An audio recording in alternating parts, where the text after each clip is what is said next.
കുടിക്കാൻ പൈപ്പിലും വെള്ളമില്ല, കുറെ കെറ്റിലും വെള്ളമില്ല. കാണാൻ വന്നു വിഷമമുള്ളവരുടെ വിഷമം, ആരുടെ വിഷമം തീർക്കട്ടെ എന്ന്. ആരുടെ വിഷമോ രാഹുൽ? പച്ചവെള്ളം ചവച്ചു കുടിക്കണം പഞ്ചപാവം. ഇന്ന് വരെ വിളിച്ചു, ഞാൻ ബ്ലോക്ക് ആക്കിയിട്ടേക്കുവാ. ഇന്ന് വരെ വിളിച്ചു, ഞാൻ ബ്ലോക്ക് ആക്കിയിട്ടേക്കുവാ. ഞാൻ ബ്ലോക്ക് ആക്കിയിട്ടേക്കുവാ. ഞാൻ ബ്ലോക്ക് ആക്കിയിട്ടേക്കുവാ. എന്തിനാണ് എന്തിനാണ് ഇനി ഇതിന്റെ ഇടയിൽ കമന്റ് വരട്ടെ? എന്നെ വേണ്ടാത്തവരെ എനിക്കും വേണ്ട.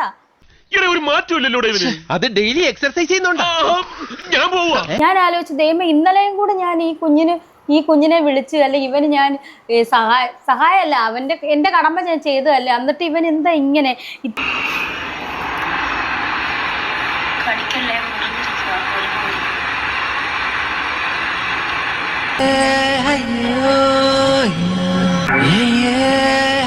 ഞാൻ കഴിക്കാറുള്ള വോഡ്കയാണ്. അപ്പൊ അതായത് മാജിക് മൊമെന്റ് ആണ് കഴിക്കാറുള്ളത്, വല്ലപ്പോഴും കഴിക്കാറുണ്ട്. അപ്പൊ അതിന് ഏറ്റവും നല്ല ടച്ചിങ്സിന് കപ്പ, മീൻകറി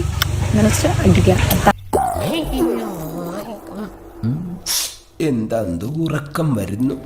ഇപ്പൊ ഷഫീന ബീവി തന്നെ, ഞാനിപ്പം ആദ്യമൊക്കെ അവരുടെ ദേഷ്യം, എനിക്കിപ്പോ ദേഷ്യമില്ല, കാരണം അവർക്ക് രണ്ടു കാലം വയ്യാത്തൊരു പുള്ളിക്കാരിയാണ്. പുള്ളിക്കാരി എന്നെ വിട്ടിട്ട് ജീവിക്കട്ടെ എന്നേ. ഞാൻ ചോദിച്ചാൽ അവക്ക് ദേഷ്യം, അവളെ ഞാൻ നേരിട്ട് പോലും കണ്ടിട്ടില്ല. അവക്ക് കാലം നേരെ നടക്കാൻ പോലും ഇല്ലാത്ത ഒരുത്തിയാന്ന് എനിക്ക് മനസ്സിലായി. ഇയാൾക്ക് എന്താണ് വയ്യേ? മനസ്സിലായി. അവക്ക് കാലും 3 or 4 ഭർത്താക്കന്മാരുണ്ടായിരുന്നു. ഇവരെ പോലുള്ള പബ്ലിക് ന്യൂസൻസുകളെ ഓൺ ദ സ്പോട്ടിൽ വെടിവെച്ച് കൊന്ന് ഇവന്റെ ഒക്കെ തല തെരുവ് നായ്ക്കൾക്ക് ഇട്ടുകൊടുക്കണം. അത്രയും വേണോ സാർ? വേണം. പക്ഷേ ഞാൻ ഫ്ലാറ്റിലാന്നുള്ള കാര്യം ഇപ്പൊ പബ്ലിസിറ്റി ആയി. ഇപ്പൊ ഒരു ഫ്ലാറ്റിലായിരുന്നു. ഒടുവിൽ കുറ്റസമ്മതം നടത്തി അല്ലേ? ഫ്ലാറ്റിൽ എത്ര കാലം ഉണ്ടായിരുന്നു? കുറച്ച് ദിവസങ്ങള്. എന്ത് തങ്കപ്പെട്ട മനുഷ്യനാടാ ഇവനെ പറ്റി നീ തോന്നിയ ദിവസം പറഞ്ഞത്. അത് ചേച്ചി കൊച്ചിയിൽ വരുമ്പോ നിക്കാൻ വേണ്ടി അങ്ങനെ വരും, ഞങ്ങളൊന്ന് കറങ്ങും എന്നൊക്കെ, അങ്ങനത്തെ പരിപാടികളൊക്കെ.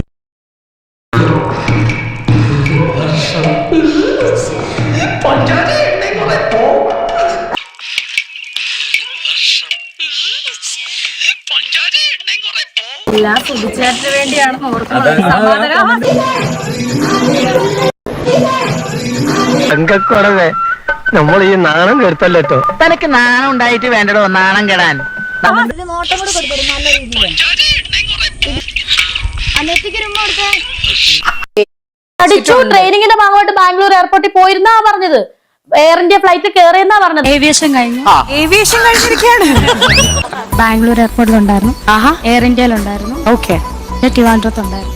ട്രെയിനിങ്ങിന്റെ ഭാഗമായിട്ട് ബാംഗ്ലൂർ എയർപോർട്ടിൽ പോയിരുന്നാ പറഞ്ഞത്. എയർ ഇന്ത്യ ഫ്ലൈറ്റിൽ കയറിയെന്നാ പറഞ്ഞത്.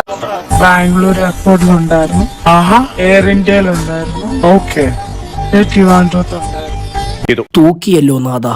തട്ടിപ്പാണല്ലേ? 100% ഞാൻ യോജിക്കുന്നു. പ്രശ്നമല്ല. അപ്പൊ 22 വയസ്സുള്ള ഒരു പയ്യനെ കിട്ടിയാലും കഴിക്കും. എനിക്കും ആ പയ്യനും ഇഷ്ടമാണ്. ഞങ്ങൾ രണ്ട് കല്യാണം കഴിച്ചു. 22 20 വയസ്സാണ്.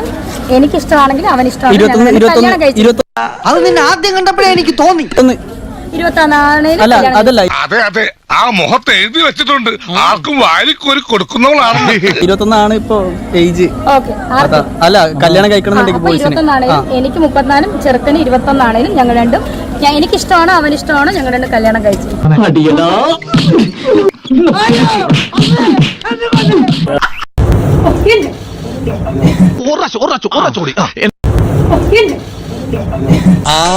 കിണ്ടിന്നാണല്ലേ പറഞ്ഞത്? ഞാൻ കേട്ടത് കുണ്ടിന്ന. സോറി, തെറ്റിദ്ധരിച്ചു. Flash back.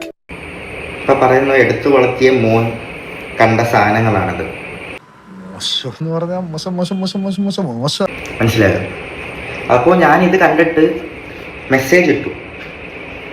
ഇത് കണ്ടു കഴിഞ്ഞാൽ ഋതപ്പൻ്റെ അവസ്ഥ എന്തായിരിക്കും? ഋതപ്പൻ്റെ കൂടെ പഠിക്കുന്നവരാണെങ്കിലും, ഇപ്പം മിക്ക പിള്ളേരാണെങ്കിലും പോലും സോഷ്യൽ മീഡിയ യൂസ് ചെയ്യുന്ന ആൾക്കാരാണ്. എന്നെ കഷ്ടല്ലേ, കോമൺ സെൻസ് ഇല്ലാത്തതിന്റെ കുഴപ്പേ കൂടുതൽ. അപ്പം അതുവരെ കാണുന്നതായിരിക്കും. അപ്പം അവൻ എങ്ങനെ ഫേസ് ചെയ്യും എന്നുള്ള കാര്യം ഞാൻ അമ്മയടുത്ത് പറഞ്ഞപ്പോൾ അമ്മ എനിക്ക് തന്ന റിപ്ലൈ, ഞാൻ ചെയ്തതിൽ എനിക്ക് മോശമായിട്ടൊന്നും തോന്നുന്നില്ല, എനിക്ക് അതിൽ നിന്ന് 2 ലക്ഷം രൂപ 3 ലക്ഷം രൂപ കിട്ടുന്നുണ്ട്.